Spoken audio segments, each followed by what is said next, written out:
Entonces, lo que he hecho es sacar al artista del taller, o sea, a mí mismo, del taller, y empezar a aplicar todo aquello que yo aplicaba en el marco artístico, que al final es el marco terapéutico.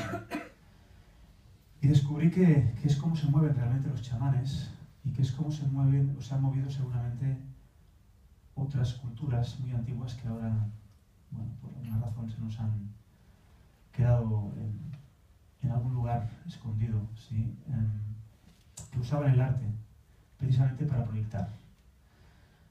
El arte se puede usar de muchas maneras.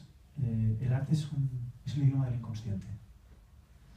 Entonces, es obvio que si tú generas una metáfora o un acto artístico en un marco que tenga unas apariencias similares a lo que es tu propia vida, para tu inconsciente eso está pasando realmente. Entonces, si yo tengo un conflicto con